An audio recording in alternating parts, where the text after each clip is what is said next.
just so that they can't say I didn't send it to the right person or something. Right. That is a very good thing to do. That's easy for me to put because I send in my faxes by email, and the actual email message itself acts sort of the message acts as the cover sheet, and since I don't put anything in there, they have to get a very bare cover sheet, and I can just put it right in there.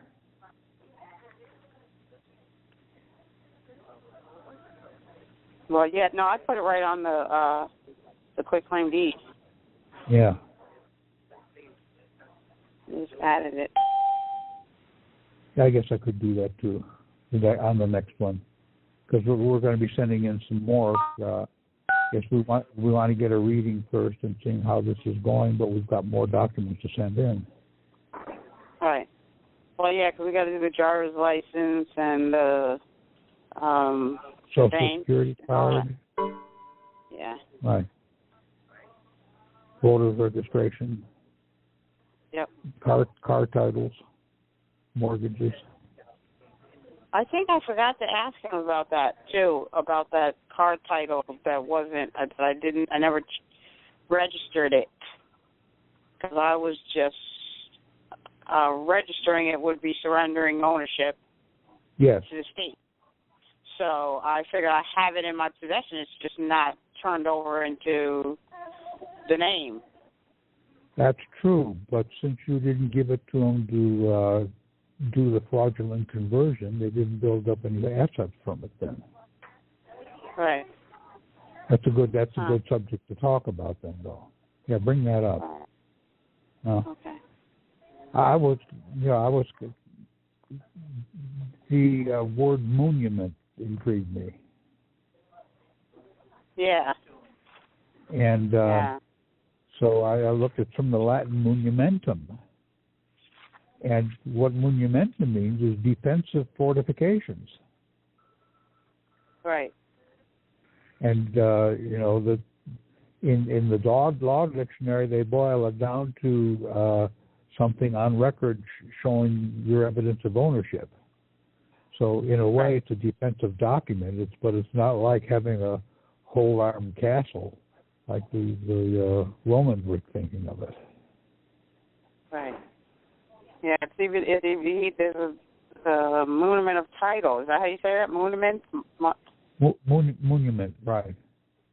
Okay, a title. A document evidencing title.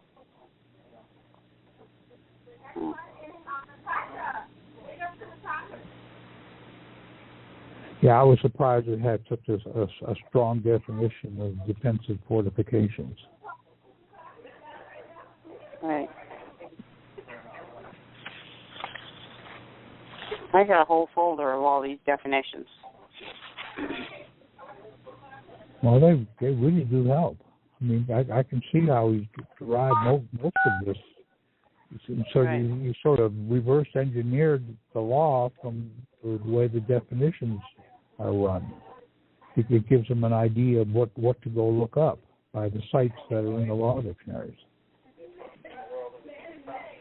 He was saying last night that without recourse is for the corporations, for the banks. But the definition says it's exonerating the endorser. It's exonerating the carrier, whoever is the intermediary on the transaction. Yeah.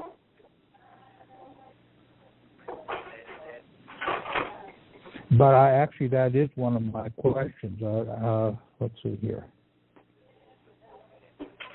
Now, the non-recourse provision, that definition isn't making sense to me. Let me bring it up. Non-recourse provision, the direction in a bill of lading whereby the consignor directs the carrier not to deliver the goods to the consignee until the carrier's charges are collected, thereby relieving himself from being compelled to pay any such charges. Now, this is where the trouble this is where the trouble begins, right here. Where the carrier delivers. Go ahead. Where the carrier delivers the goods to the consignee without collecting the charges as directed. I mean, the two halves contradict each other. You know, right. the consignor says collect the charges, and then the carrier doesn't.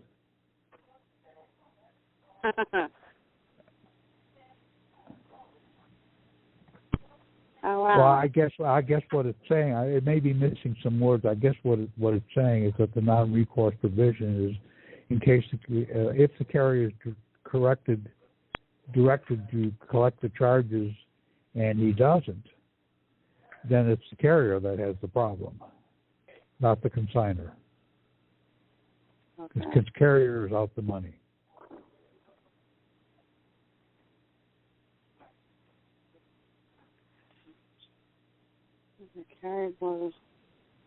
Yeah, I had to read that one several times. I think it needs a couple of words added to clarify what he's really doing.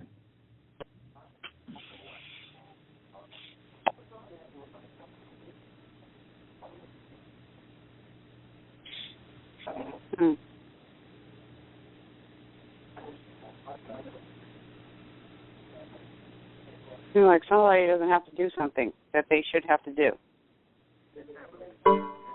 Yeah, the carrier is supposed to collect, but then the second sentence says he doesn't. The right. second half of the sentence says it doesn't say, but if he doesn't, it's his problem. It's just saying he doesn't. Right.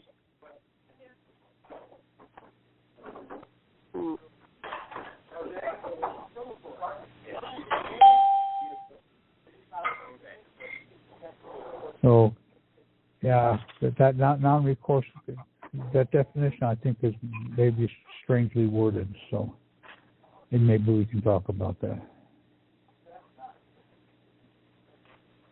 Right. Okay, Tom, this is Pat on the line. Hi, Patrick. Hi, Pat. Anybody got any questions? Yeah, I've got a few. Let me get them up here. They're not that big, but... Speak up a little. Is it the same problem as before? Because I switched computers to call in on Skype. Now I can hear you, okay? Okay, so maybe this dumber computer is working better in terms of Skype. Okay. I found something very interesting that the word monument intrigued me. So I looked up the Latin, and it means monumentum means defensive fortifications. So that makes a whole lot of sense. You know, you're defending the title by registering these things. Okay. You're showing the progression of how the title was moved around. Okay, right. Now, in my case, and quite a few of us don't have that certificate of birth registration, so we don't do that document, or we... You can basically go and look at the clerk of the court registrar, the first registrar. Okay? That was the clerk of the court putting it into the book. Right, but when I called the Cleveland court, they said they don't do such a thing. The problem is, out here, is that people did not keep their valuable documents. They didn't know what had value to it. Right. And they threw it in the trash can. Oh, you mean my parents may have gotten it, and it was never passed on. Okay. Okay.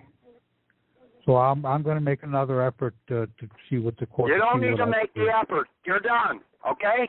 Okay. Just let it go at what you've got right now, okay? Okay. You can make the statement. You were born in a hospital or you were born at home, so you've got your hospital birth certificate, or basically you know that basically it came from the hospital records or it came from your Bible entry records. Okay. I figured the rule would apply. Go with what you got, but I wanted to ask. Now you don't need to do every damn thing that I'm doing. Okay. Right. I've got my documentation, so I can get away with half this stuff. Sure. Okay? You guys, if you don't have it, you only deal with what you've got.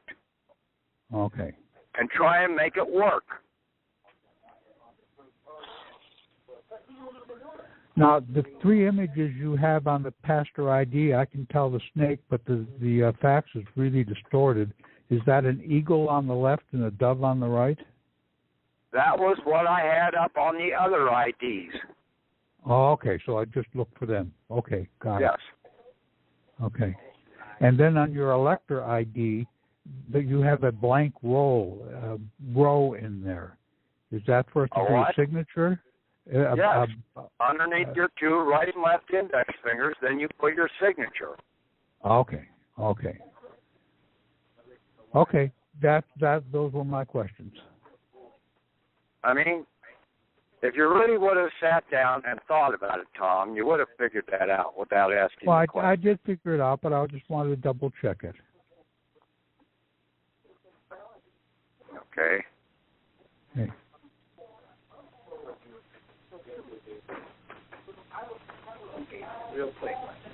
I'm not the damn teacher out here, okay?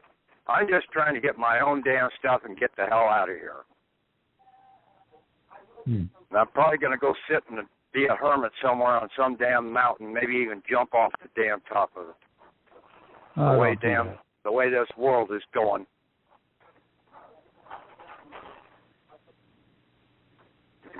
Nobody wants to hear anything. Nobody really wants to push things through. They want to wait and see what everybody else does and see if they get remedy, and then they'll go and do stuff. I mean, that's total bullshit.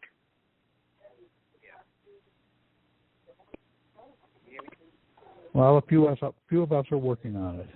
Yeah, I know there's a few, but that is not the vast majority. How many people are still on the damn group site?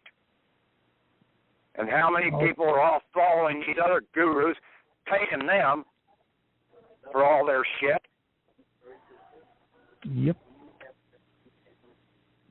Hey, we believe in you, Patrick. It's like someone like me, I'm just working, and when I get time to study and get my documents done, I'll do it. But I'm going to do it next day or two at nighttime. Well, let me tell you, okay? The Secretary of State got my stuff. The Secretary of State forwarded to the Attorney General's office. They had to. That's where it has to go. Then it goes to the Attorney General, because the Attorney General is basically an administrative, and they can do a judicial order, a quasi-judicial. Right. And see, they are a trustee over this assurance corporation. But they're a justice assurance trustee. And see, they have to get in there and they have to basically validate our title. So we don't have to go to a court. The Attorney General can do it.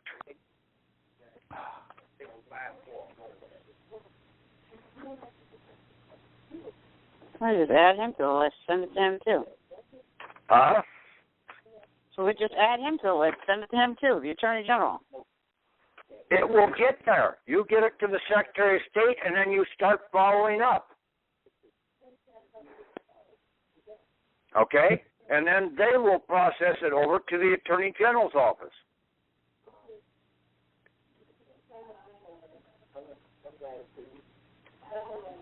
The Secretary of State was doing their job. They looked at it, and basically they ran it through their legal department and said, hey, this needs to go to the Attorney General's office. So they figured something out. That's good news. Yeah, see, it's got to go through the process.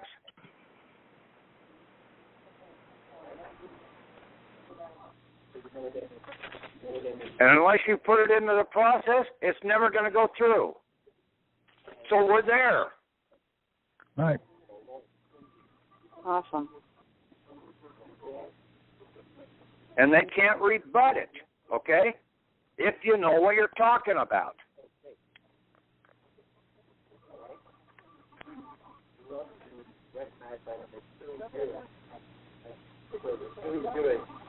So close at many of these times when I did go to the Secretary of State, when I did go to the Attorney General's office before, I just didn't have all the right words and everything when I went there.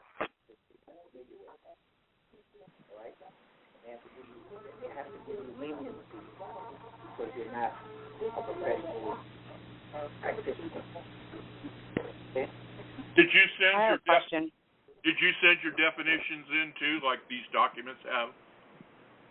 I sent one in there, but not the last ones. Okay? Yeah. I sent that 8 or 9 page set of definitions in when I sent the hard copy in. But I just sent another fax over to the Attorney General's office.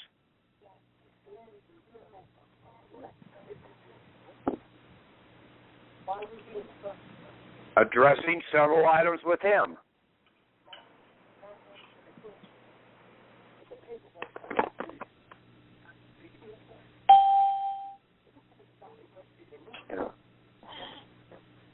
I was thinking about something you said last night, Patrick. What's that? I was thinking about something you said last night with regards to don't let them intimidate you with their threats. What kind of threats were you thinking of? Any threat. I mean, anything that they basically say, you're wrong. That's a threat. Oh. When they call you a liar, that is threatening your integrity. Mm-hmm.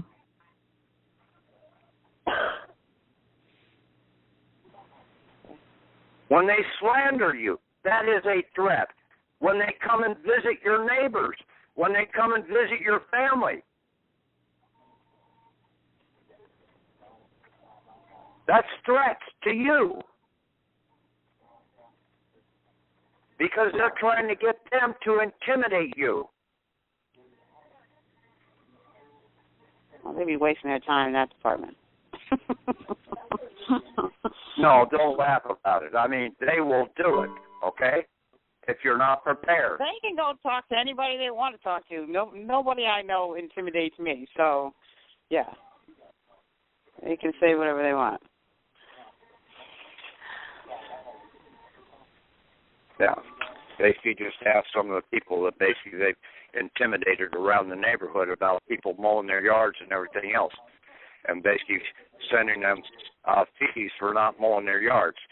Basically, they could come down upon you filing fees for doing different things.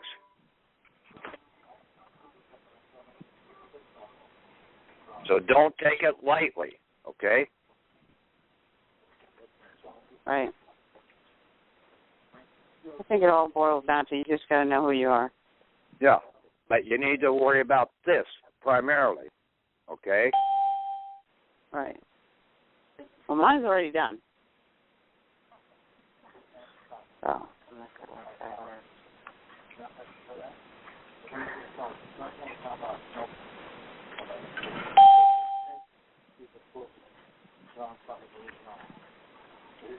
You need to look at the words adjudicatory, okay? Prior adjudication, quasi-judicial, quasi-judicial office, quasi-judicial power, adjudication process, or adjudicatory process.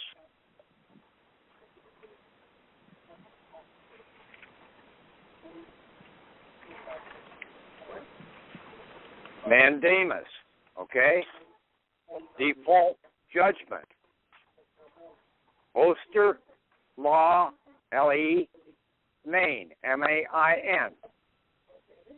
To remove the hand of the guardian.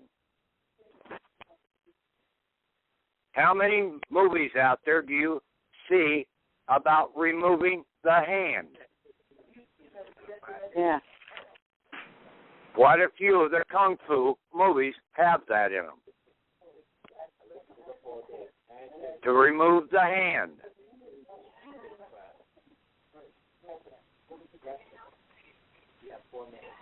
That's to remove the hand of the guardian when you come of the age of majority.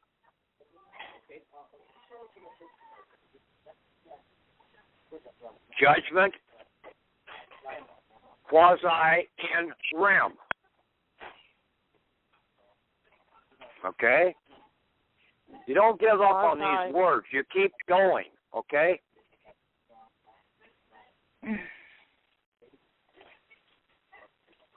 This is a never-ending. You haven't finished going through the whole damn dictionary yet, so you might as well keep working at it.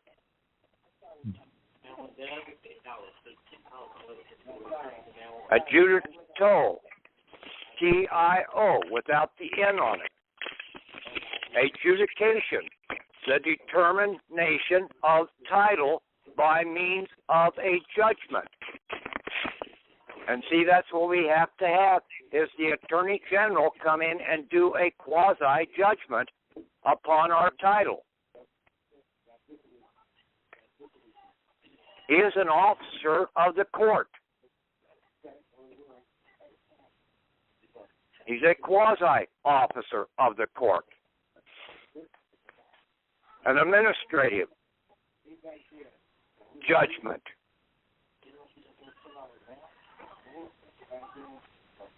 That's why it had to go to the Attorney General's office. And then he is also a trustee over the assurance corporations. The all-capital state of Iowa and the United States Foreign Corporation assurance corporations.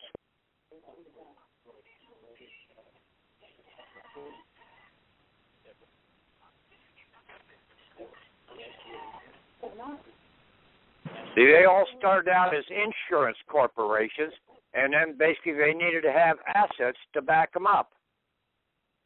So they got us to be the assurer for their assets. They got our fictional person to be the assurer, taking our assets away from us and depriving us. And then we didn't know that we were supposed to come in at the age of 21 and go up there to the Secretary of State and the Attorney General, walk in there and basically present ourselves to them. I tried to do it with the court. The court don't do it.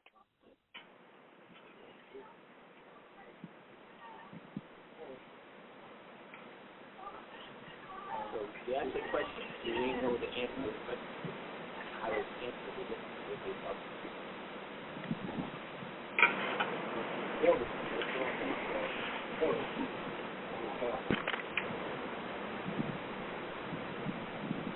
So I hope to hell to be out of the system tomorrow. Great. If I get in proper contact with them. At least get some of the funds so that I can get the hell out of here. I'll be right behind you. I could finish up the process down the road. And then you guys are on your own because I told you everything that you need to know. I'm not going to linger around and hold your damn hands. You can pass the word on to the other people.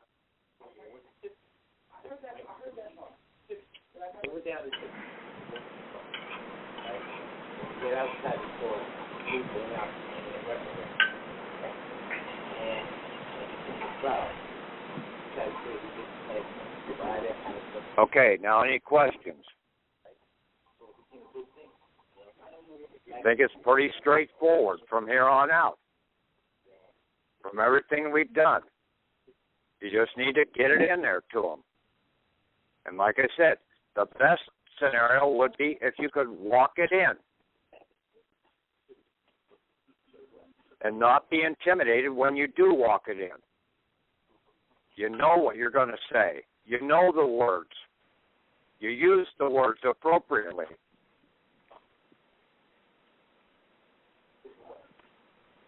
So you might have to talk to yourself in the mirror just a little bit. I went to the Secretary of the State's office one time. When you come out of the elevator, there's a table there with 2 cops on it, and they want to see your ID before you can even go see a clerk. So what? Excuse me? You give them your ecclesiastical ID now. Right. Well, yeah, private. Yeah, your own private stuff.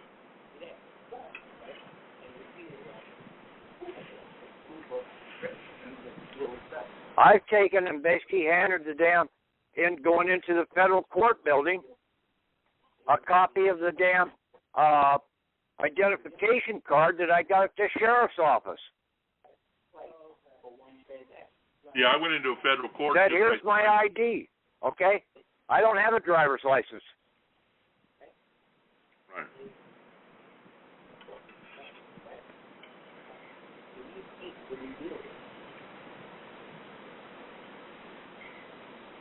I went to a federal court just by signing in. I didn't have any. Yeah, some of them you can, okay? Yeah. It all depends on whether they have the computers and everything in that building. See, they're not there to protect the people, really. Right. They're there to protect the computers that have access to the mainframe of all the data.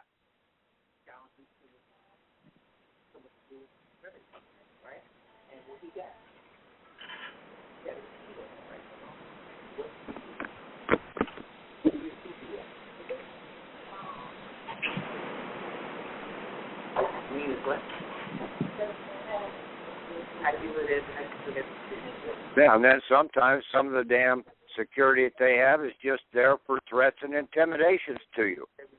Mm-hmm.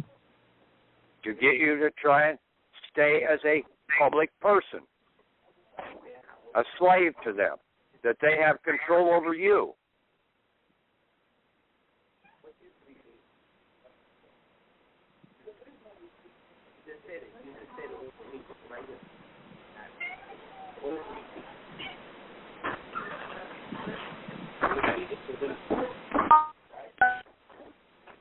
See, a lot of this stuff was all set up, basically, and I told Tom this earlier, from 1916, and basically it's the Interstate and Foreign Bill of Exchange Act. Okay? And it's in volume 39 of the Statutes at Large, and it's chapter 415. And in section 2, it addresses a straight bill of lading. It doesn't say of lading, but basically it says straight bill. And that's one that basically is a sole person is being assigned this lading. Okay? The assets that are being held by the carrier. And the carrier is the United States, all capital, Foreign Assurance Corporation. It's a foreign state. So now we're in interstate commerce.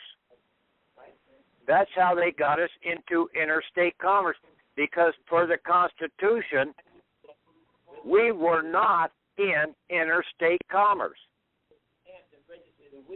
They could not regulate per the Constitution, and Congress could not regulate us.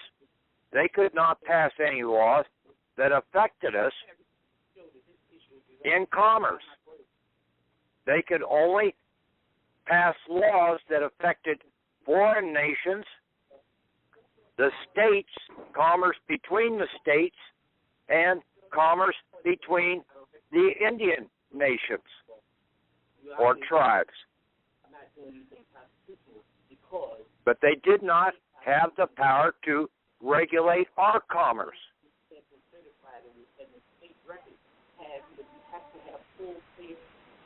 And see, that's what they wanted to do, was to start regulating everything out here.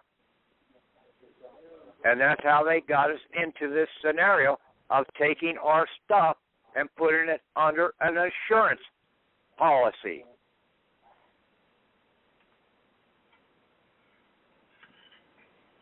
Yep. Section 8 of that act addresses the delivery process. And it's very simple. When you demand it, you get it delivered to you. But you have to stand in as the lawful person and show yourself.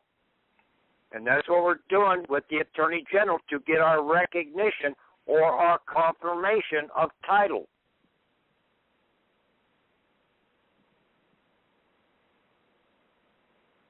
Just like with the Roman Catholic Church, you got confirmed your title at the age of 12, per the Bible. And that was called confirmation.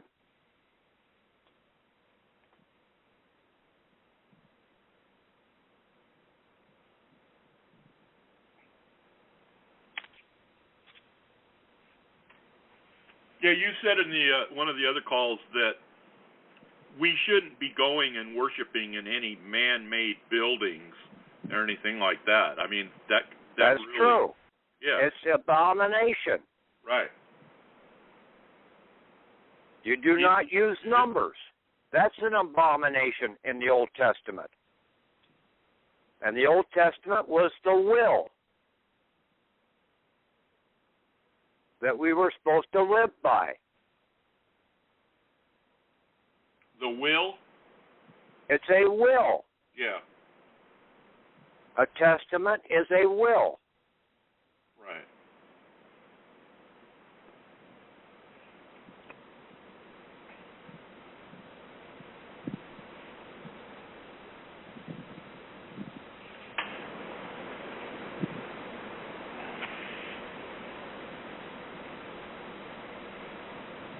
Now, I told the guys last night, get the audio for the Old Testament and start listening to it.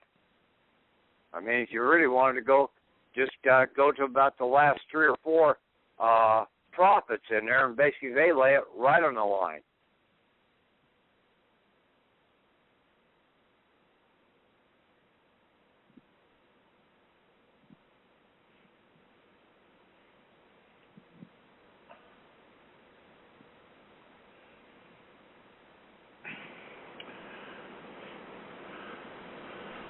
Well, I know of a church here in town that was asking people to if the people wanted to assign their legacy accounts over to the church, they had to come there on Saturday, and they had attorneys there on tables to sign them up for their legacy accounts to leave to the church. Yeah. They know what's going on, and I wanted to talk to them. Yeah, hell, the Mormons do too. Okay? All of these giveaway deals to where these people pass out items to turn in your old cars, okay? But you've got to bring a valid title with it, okay? They know what they're doing. They're going after the money that's attached to the title, to that assurance policy. Yeah. Do all the car dealerships know this? No. Do all the junk car dealers know this? No. Just select few basically have figured it out, and basically they're just making a scam of it. They don't know how to get their own stuff, but they do know about some of these other items out here that have value to them, and they will go after them.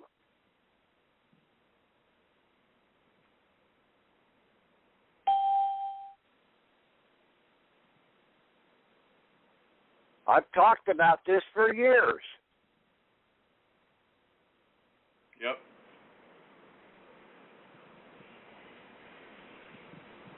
Yeah, I was asking Tom a question about the titles before you came on. About I bought a car and I didn't transfer the title over to my name because I didn't want to register it with the state. Surrender ownership. I was using the bill of sale to prove my that it was my property. But So as far as turning in a title that doesn't have my name listed, it's... I would go ahead and register it and then do a quick claim against it. I didn't register mine, and they basically took it and they ended up putting it under a salvage title. So I lost out $20,000 by not registering it. If I still had that title right now, I could go after the $20,000 and get that.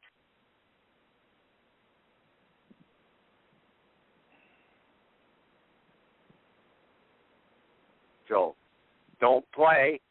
Go ahead and get it. And then you can turn around and do the quit claim deed against it because it's going to be registered in your fictional person's name. And then you come in and shut it down. Just like your driver's license. Just like the certificate to your house. All of those items.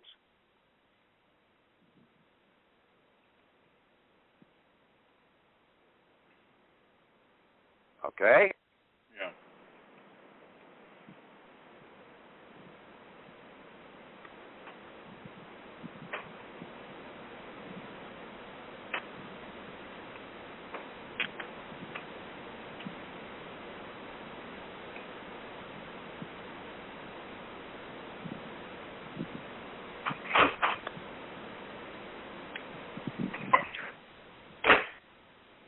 It was so cheap to register in Ohio. And in Florida, they want first-time registration is $295. That's not in addition to the. Well, just sit tight until you get your other shit done, okay? Or just throw the damn thing away, okay? I don't want to sit here and argue about it, okay? You think it through, okay? You're a big lady. You're grown up. Don't ask questions that a 5-year-old would ask. Wow. Because I'm not going to put up with it. That's rude. I can be as fucking rude as I want to, too. Apparently. Because I'm ready to get the fuck out of this damn place. Yeah, push the ejection button. Yeah, it's a fucked up system, man. It's a slave system. That's all it is. And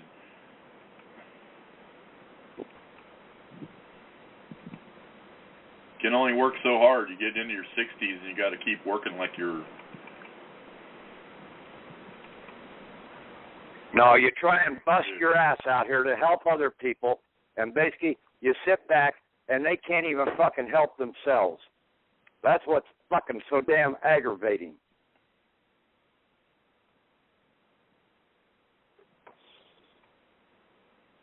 Well, I got to study these words and know what I'm doing. I'm not delaying anything. I'm just being, just like when you go to work, you got to have all the right tools to go to work. It's like you got to... I understand that, okay? So don't say anything more about it, okay? Yeah, right. I'm looking at all definitions right now in the time while we're on the phone. I'm reading them. I'm reading definition for quit claim. Yes, but the thing is, people have to put their time aside. What do you want to do? I work at this almost 24 hours a day.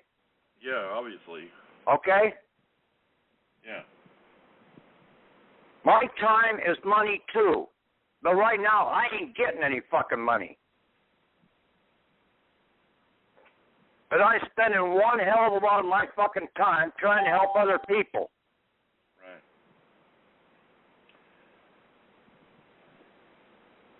Some of my documents are out there. People are charging for some of the documents that I put out there.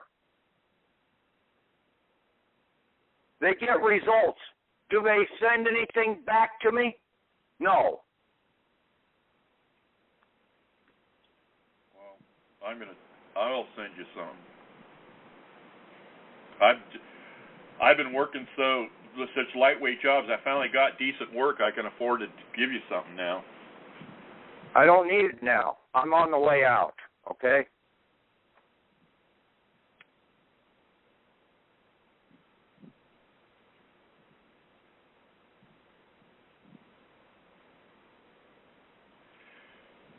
Yeah, obviously, just all the definition work you've done, and then assemble it into, your documents, and you didn't have to do that. You could have just left all the definitions there and let us figure it out. But you've paved a road. Yeah, there's a lot of things I could have done, but basically I you didn't. paved a really nice road for us, man. It inspires me. It makes me feel like I have a future, that I'm going to have, like, some freedom in the future.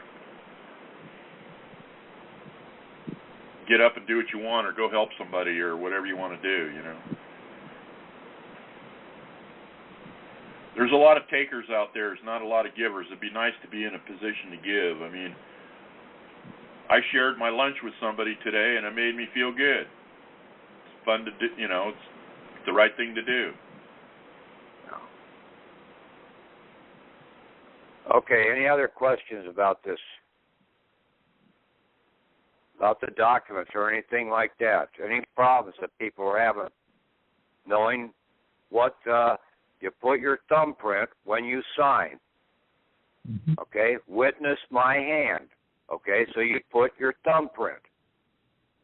Now, when you do your sealing, basically for your ecclesiastical notary, you put your right and left index fingers, and that's 2 out of 3 out of your tribunal. And then if you've got an embosser, you would emboss over the top of that.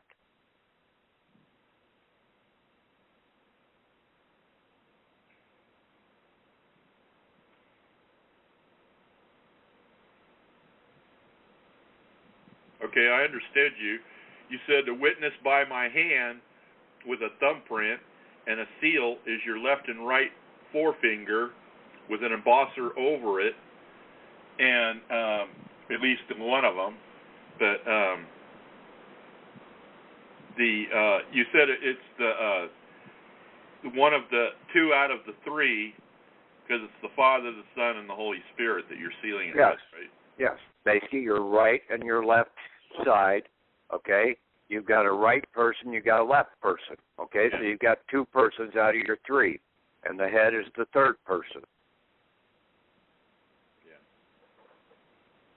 Yeah, and he said in another call too that if when you sign by witness by my hand, if you write with your right finger, you use your right thumb, and if you write with your left hand, you use your left thumb. Yeah, that's what I would do. Okay. Yeah. You're signing by my hand. Which hand are you using? That only stands to reason. Okay? Logic. Yeah.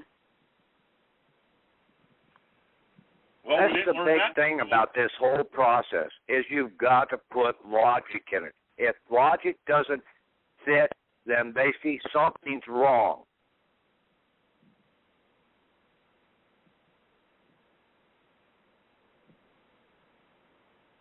And that's what 90% of all that stuff out there are going with the codes of law.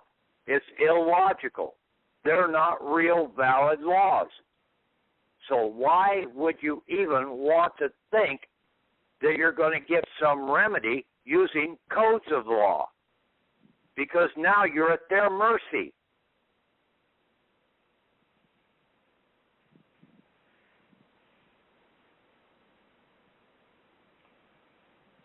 So when we made these applications with the state, Patrick, they converted it from us as the grantee to we're the grantor, but they converted it to the testator, and that was the fraud right there. No. No? No. They basically set up our fictional person, our prodigal son, to be the grantor. The fiction.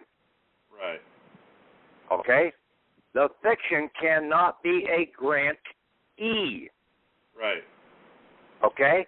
Right. A grantee on a bill of lading or on these documents has to be the living individual. Right. Okay. Okay? Now, when you come of age, all of a sudden, basically, the name goes to all capitals. He's now dead, essentially, after the age of 21 or after the age of 25 on the DD-214. Right. He could have been capital first letter and small letters prior to that. Okay. Just the way my certificate of live birth shows me. Okay? Right. He was still alive. He was not dead at that point in time. But at 21, he died. At 25, my other one died. Because their time was up per the Constitution.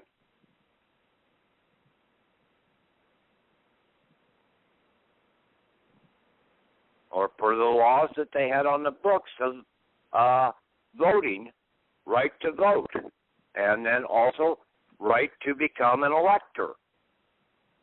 And to be an elector, you had to meet the same qualifications as a House of Representative in the Constitution. And that was at the age of 25. And to be a representative, you have to be debt-free. You can't be in the debt of somebody else and properly represent somebody else. Right, because you're in bondage. Yeah. And that's why a woman basically was never supposed to be in those government positions, because they're always in a state of bondage. They're either bonded to their father, to their husband, or to their dead husband.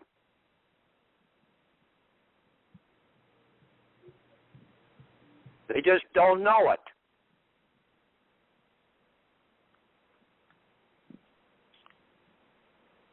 There's a lot of things that people don't know, and they don't want to take the time to find out.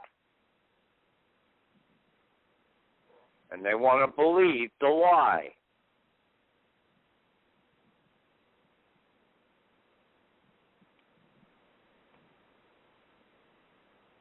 That's why I told women to read the book of Ruth. That's where their remedy is at.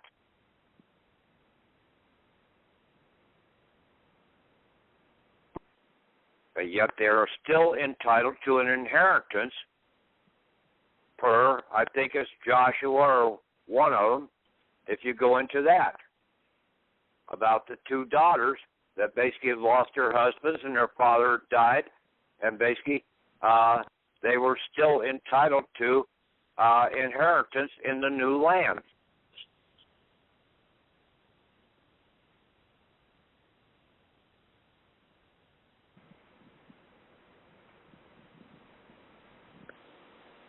But it was really based upon their dead relatives that they were claiming their inheritance.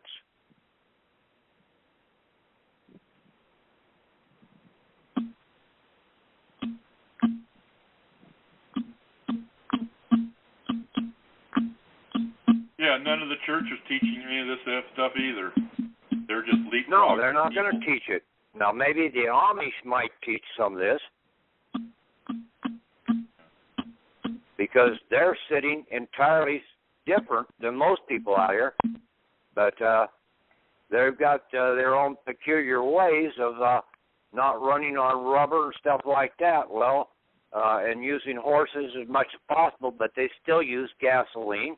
They still use electricity. They try and use as much DC electricity as possible. But everybody should try and do that, because AC is bad. Okay? It's a destructive force against the body because the body is a DC engine. Yeah.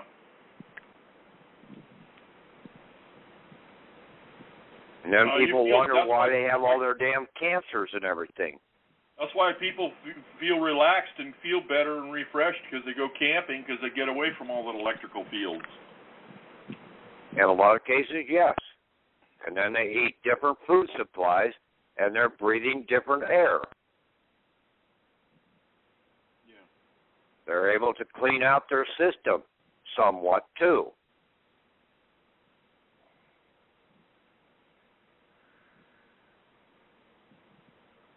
But oh no, don't go walking around in nature. Basically, you got all the snakes and everything else. They're all bad for you. Mm. Snakes have saved more lives probably than they've killed.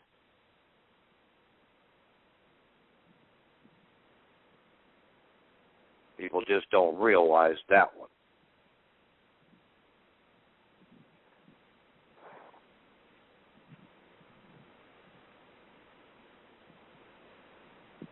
By eating rodents and other such things.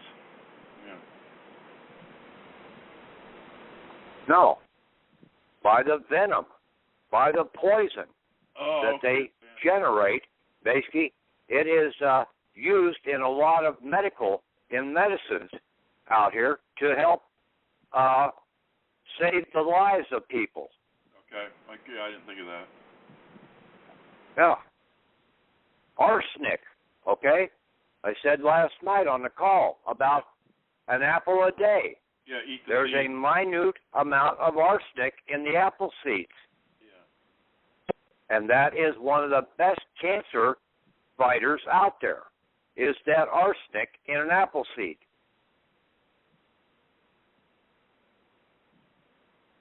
Now you could take minute amounts of apricot seed and apricot and peach seeds, but don't eat the whole thing.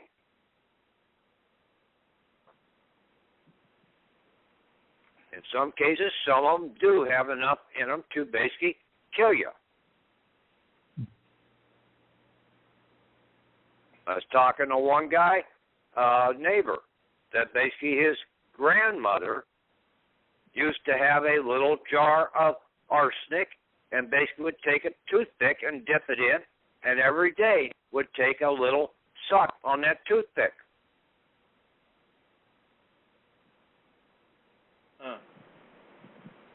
Turpentine basically is a poison in some cases, but it's also a cure for a lot of diseases out here. Yeah, I read about it, turpentine cure for arthritis. Putting a drop on a sugar cube or something. Yeah, but basically a lot of people shy away from it because it's not prescribed by some damn medical nitwit.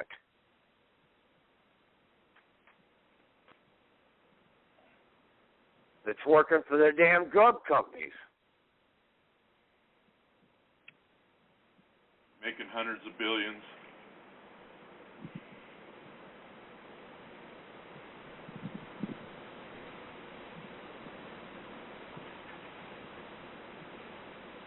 I've got 100 different topics I can go on to, okay? I'm not just a one-track person and basically working solely on this item here. You have to have a broad mind when you get to this stage. You've got to open your mind to a lot of things and see how they all interact with one another. Mm-hmm. To understand the system. Why did we get to this point? And basically it was a long, hard road to get to this point. And the devil takes a long, hard road.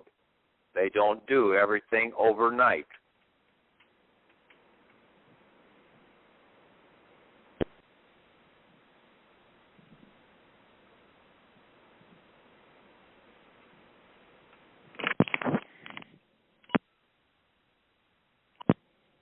Hey, Patrick, I was talking to someone who is related to a family called Plantagenets.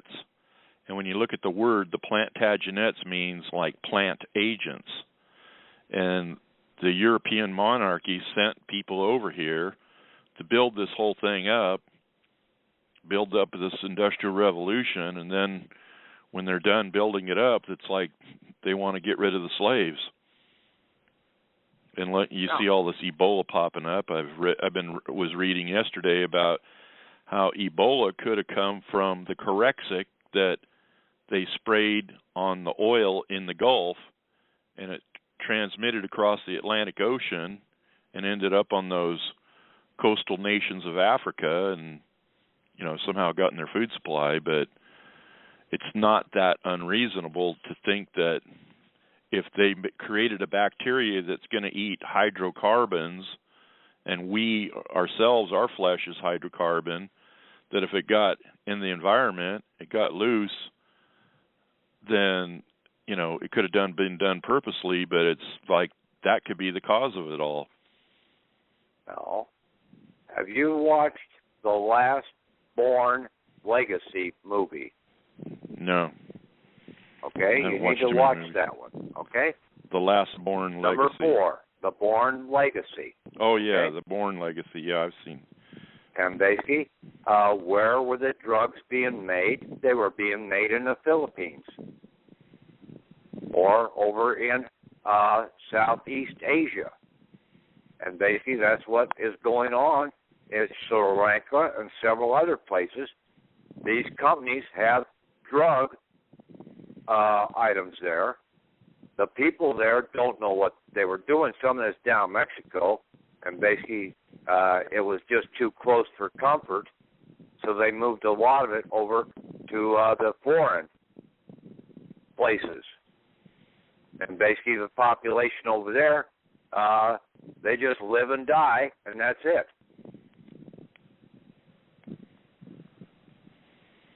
They don't have any real understanding about what is all going on. Mm-hmm. And they've been kept dumbed down that way for eons by the rulers of India and by the rulers of China and down through that whole area.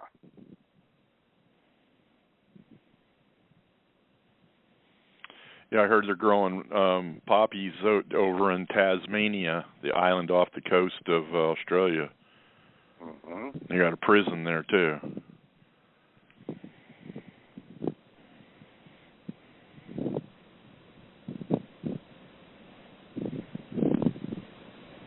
Okay, anybody got a question about the quitclaim or about the other documents that I posted up there? The identification card or whatever.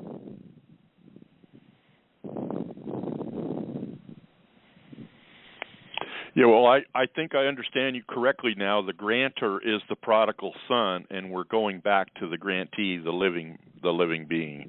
Yes, he's now become a testator because he's died at the age of 21. Right. We come in as the executorial trustee over him, and basically we're going to give up, we're going to quit his claim for him. Right.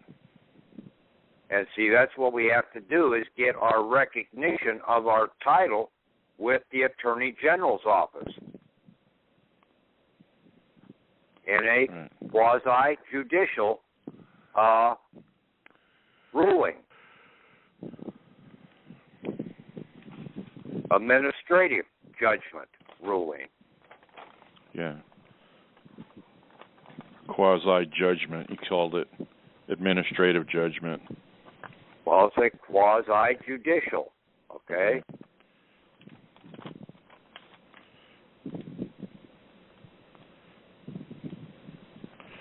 Quasi-judicial, right. Okay, anybody else got any questions? Tom, you still there? Yeah, I'm here. I've asked my questions. I pretty much know what I have to do.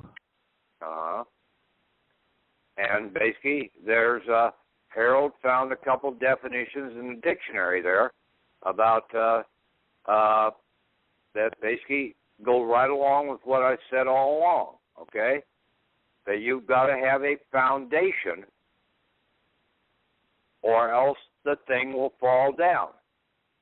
And then the next definition, I think it began with SOL or something, I forget, something. Anyway, it was 2 Latin phrases there. And the second one was that when you take out the principal, everything else sort of falls down. Well, basically, that's like in dominoes. When you stack the dominoes and you hit the first one, then all the others have to fall down. Mm-hmm. So, if nothing else, you concentrate on your certificate of live birth. Get that one out of the picture. More than likely, everything else will fall down, and they will come and get those from you.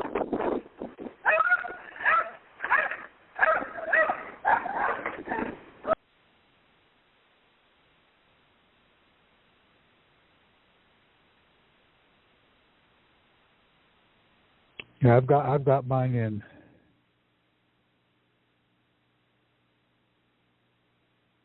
How many on the call, Tom?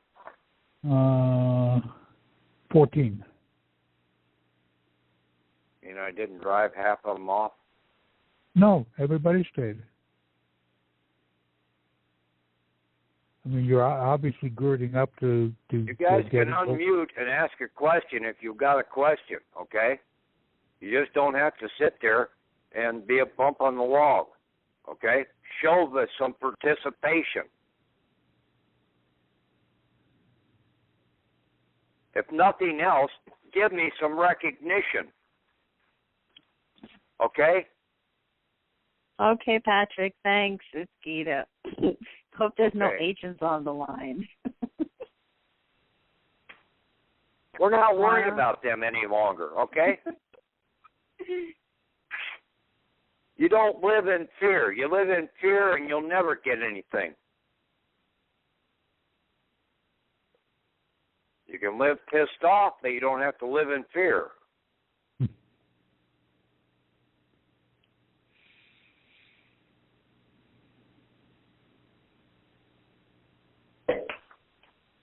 Patrick, this is Kurt. Yeah. I am still at work. Haven't had a chance to go over anything that you put out this weekend. I'm still studying on the definitions. But I'll give you recognition. I appreciate everything you've done for us. I appreciate the templates because that gives me a starting point. I go through and once I understand it, I make it my own. So yeah, you don't have to use everything that I've got in there. You can streamline it down. You know how big the first quick claim document that I looked at was? No. It was about 1 sentence in length. That was it. It said basically for $1 consideration, this guy gives up this over to this guy. And the subject. That's really simple. Yeah. I mean, you can find these out there in business documents.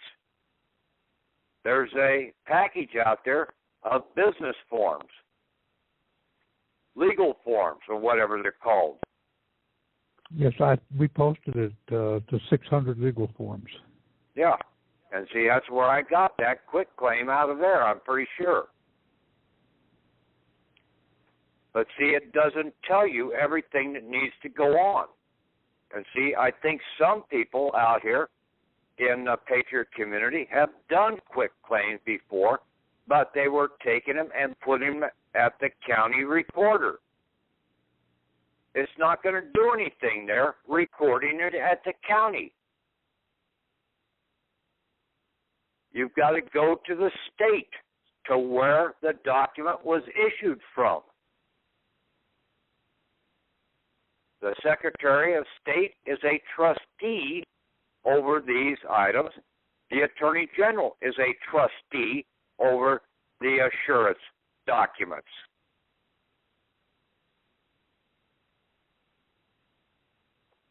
So the Secretary of State, as the trustee, basically had his office transferred over to the Attorney General's office, which is the right progression. So if you walked it in, you would first go to the Attorney or Secretary of State, and then they would send you over to the Attorney General's office. And then you would probably come back and go to the Treasurer's office and get some cash.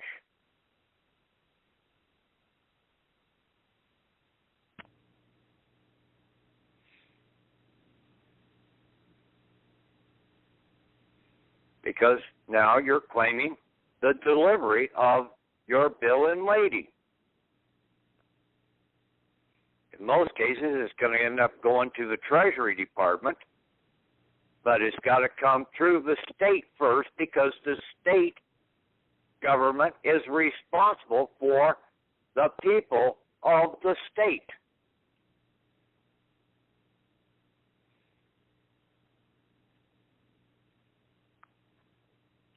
You have to go up the ladder in the right progression.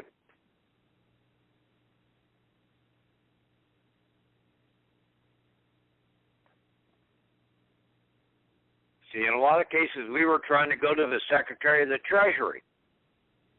We were bypassing our state officials as their trustee capacity.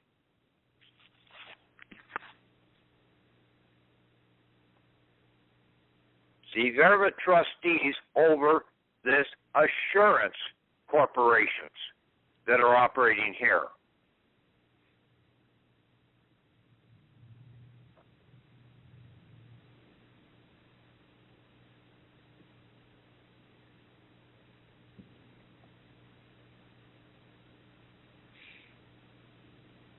Any comments, questions?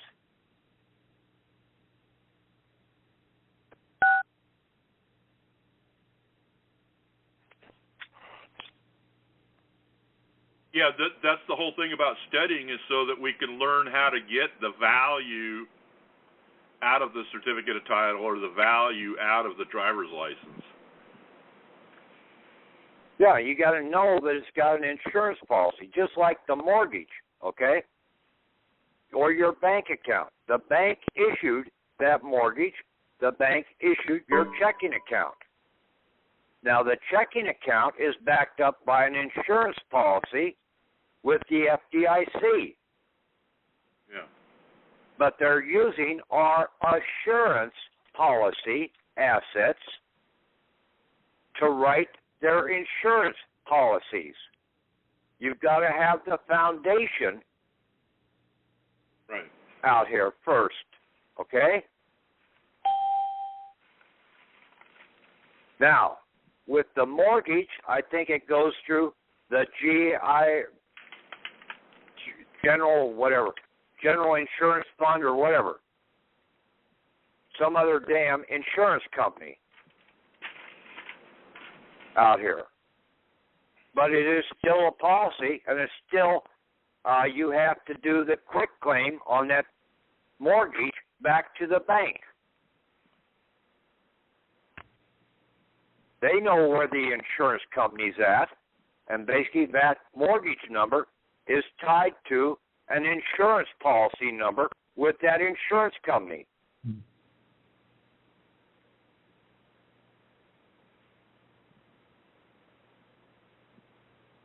If you have a loan from the bank, normally that is held or processed by the FDIC. Unless it's really big, and then basically I don't know about that, but most cases you're not going to get a real big loan from the bank. Unless you put something up and mortgage something, and then you're back in under a mortgage. Yeah, and you said it was like usually the mortgage insurance was unrecorded. Yes.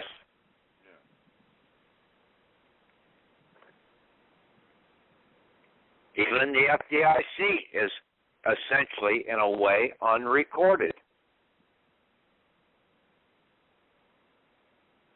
You don't have a copy of that insurance policy. You just know that basically that account basically is there, and every time you open up a checking account, and I even talked to the banks about that. I said, oh, yeah, you guys are probably happy as hell because they just raised the FDIC limit up to $250,000.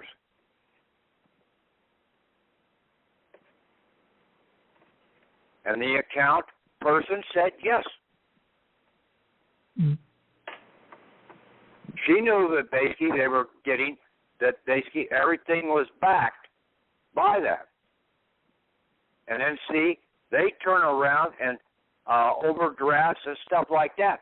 You shouldn't ever have to pay an overdraft. The insurance should be taking care of that.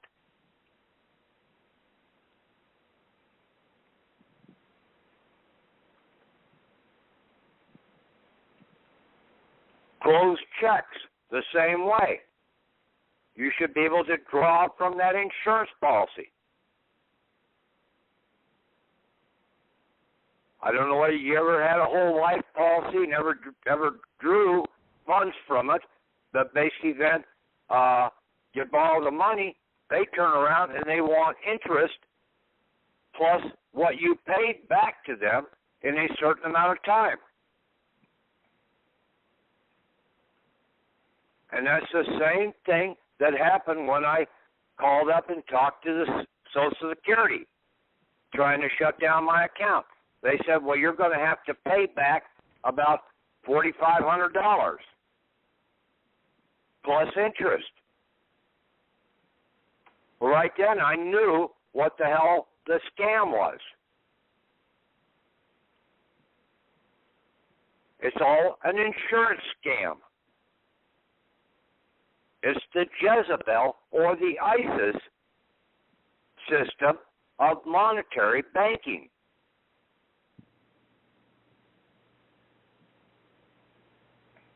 ISIS was the Jezebel or the insurance system in the Pharaoh's time.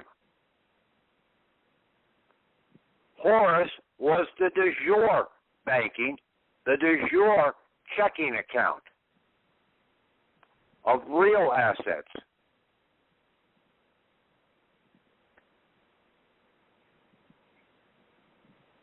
This whole thing of all these gods and everything out here is all about banking.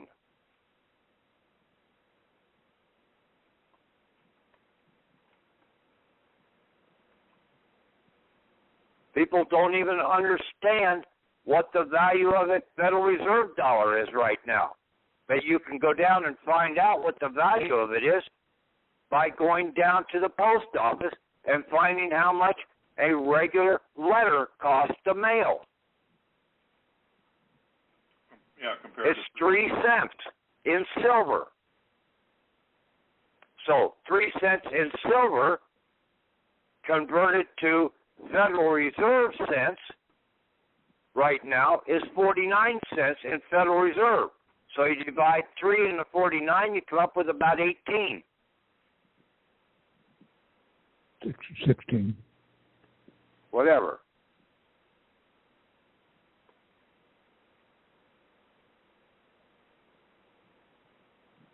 You're still mailing the letter for 3 cents. Or thereabouts. Possibly a little less. Gasoline still costs about 30 cents a gallon. Silver, yeah. In silver, the same price it was back in the 60s, before we came off the gold standard.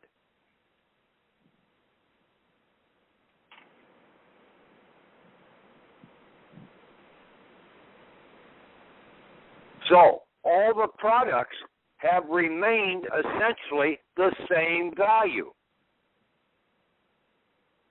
The only thing that has changed is your wages value. Your wages have gone down by at least half value.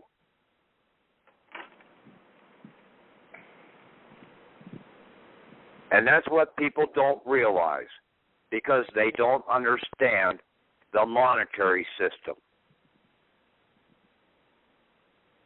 And they don't understand how the insurance racket is being handled.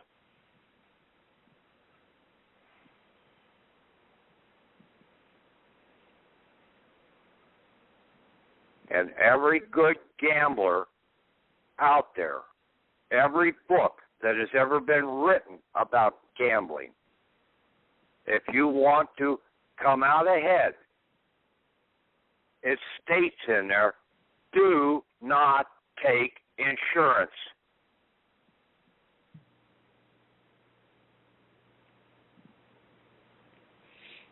Blackjack, it's about 17.5% against you if you take insurance. That's one of the worst odds out there.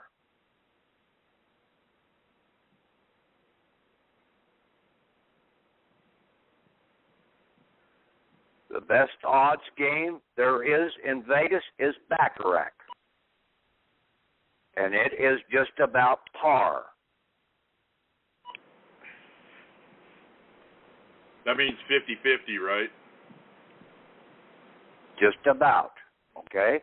Or house or player, yeah. And then the only thing you do is when you play in Baccarat is you ride a streak.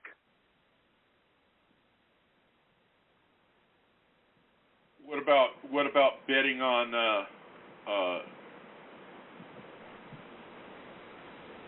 what is that 9-to-1 odd thing? That's a tie? No, not a tie. There's something else.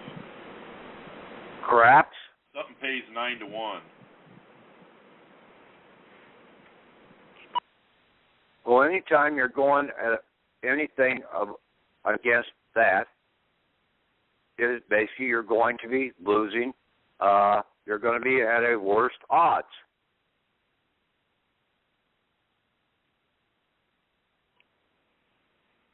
I forgot. See, that's what this whole life is all about. It's a game, okay?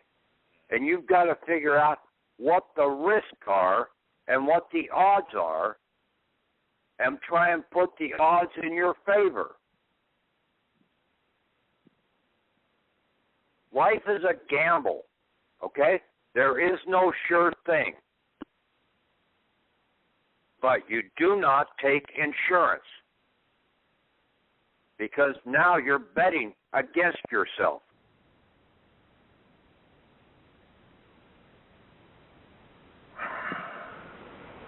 You're relying upon somebody else to try and protect your ass. And mark my word, they're not going to protect your ass. Mm-hmm.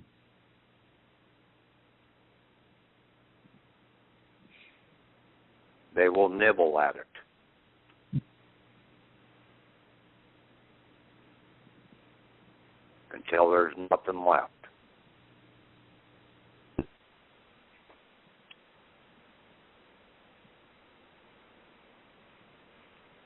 That's enough philosophy for today. Any other questions back on the topic? They killed the economy on purpose. I mean, we still have, they said, about 92 million people out of work. Whether they're looking or not, there's still 92 million people not in the workforce that used to be. And they can say whatever they want about the stock market, but the economy is limping along.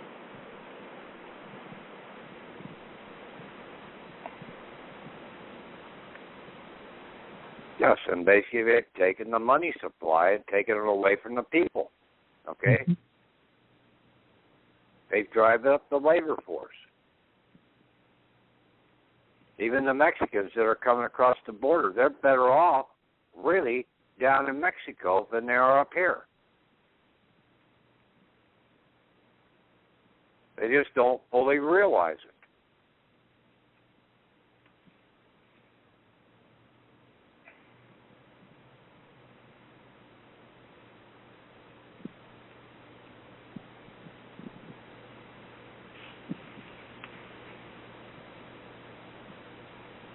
Yeah, if they lived the same way that they do up here, down there, they would probably come out money ahead down there. Yeah, it's cheaper to live down there. But, I mean, basically they all come up here and they all live in one big house or whatever. And then they all share a pool, ride together. But down there in Mexico, they don't do that. But if they were to do that down there, then basically that would be a different scenario, and they'd probably come out money ahead down there.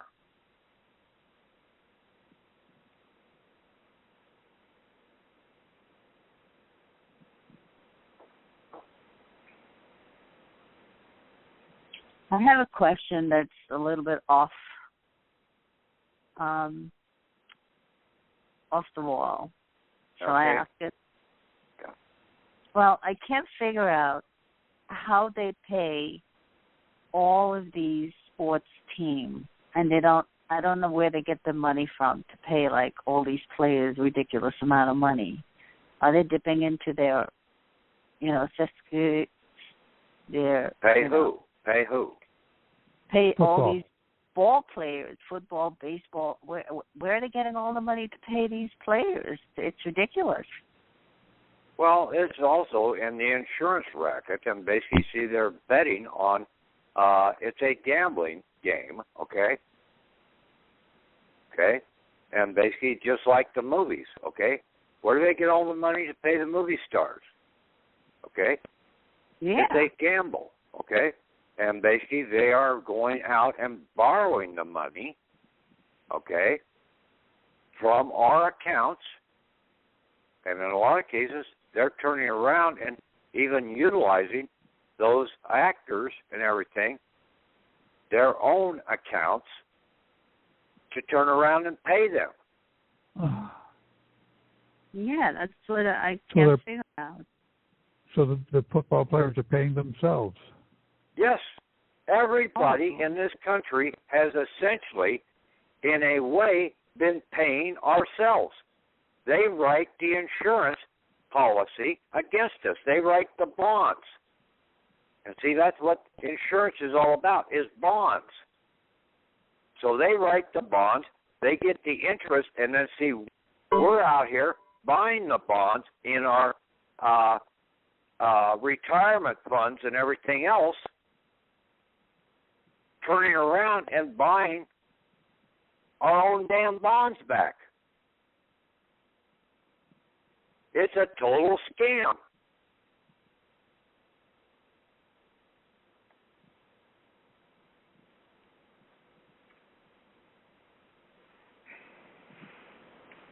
So bond is like a loan, and so that when they sell a bond, they're getting money just like getting a loan.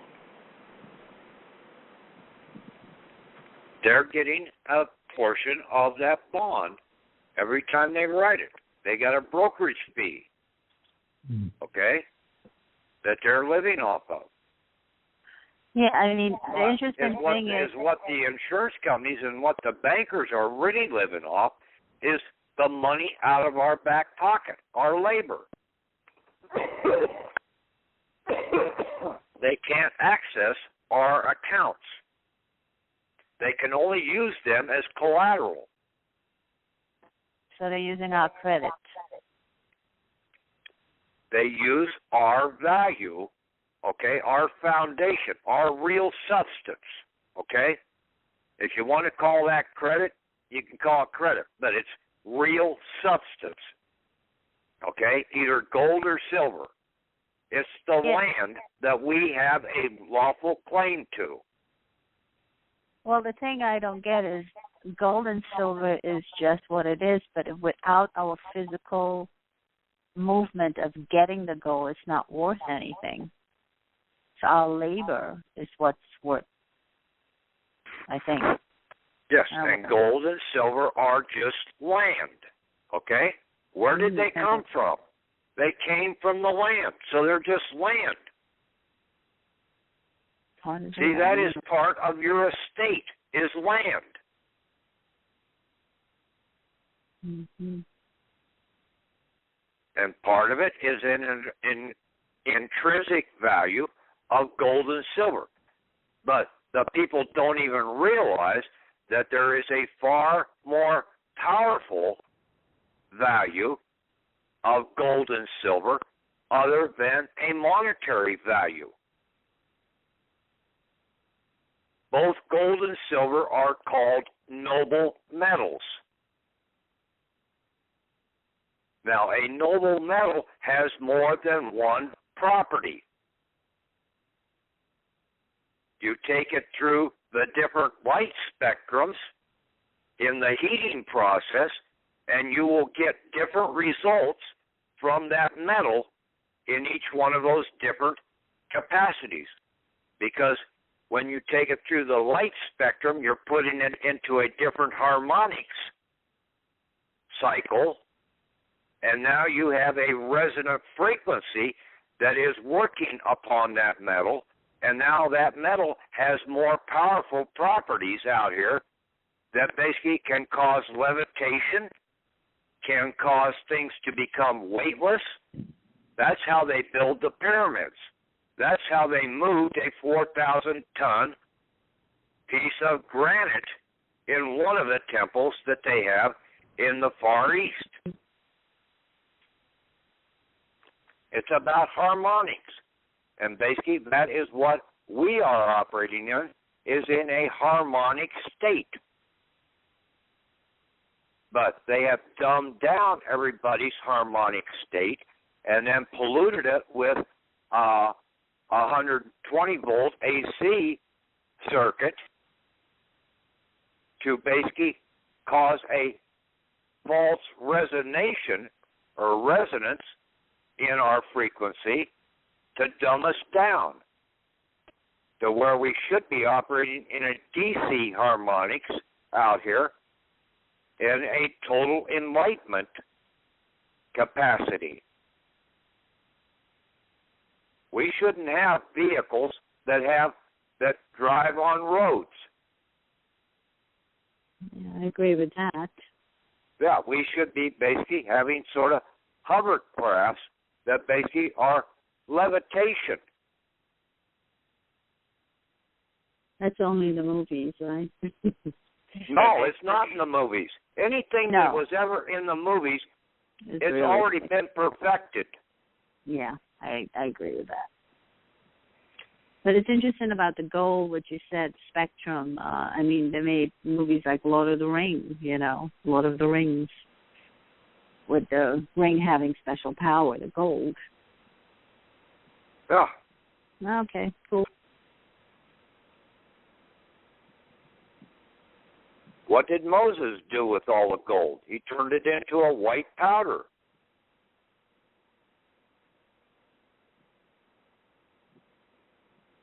And then the Ark of the Covenant was holding it, and basically it became a big capacitor. Anybody that got close to that, that's why they had to carry it on long wooden poles, because it had a capacitor, it had a charge to it. So anybody that got close to it, they're standing on ground, and basically that would automatically dissipate right through the body and kill them. It wasn't some god up in the damn sky coming down slapping the living shit out of them.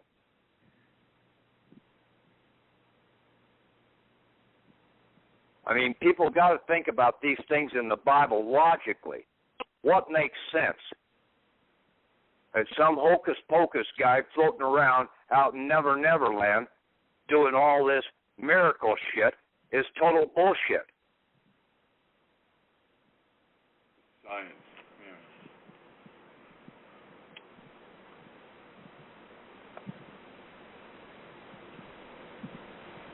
But that's just my opinion, so if you don't like it, tough. Nah, they definitely dumbed us down. I agree with that. 100%. 20. Thank you, Patrick. Okay. No other questions? Okay. Call it a night, Tom. Okay, good luck. Still there, Tom? Tom. Either he's Seems like we lost him. Sorry, I was on mute. Okay. Thanks, Tom. Okay. Go ahead and call tonight, Tom. Thank you, Patrick. Thank you, Patrick. Thank you very much. Okay. Talk to you guys later. Okay. Okay. Good night. Thanks, Thomas.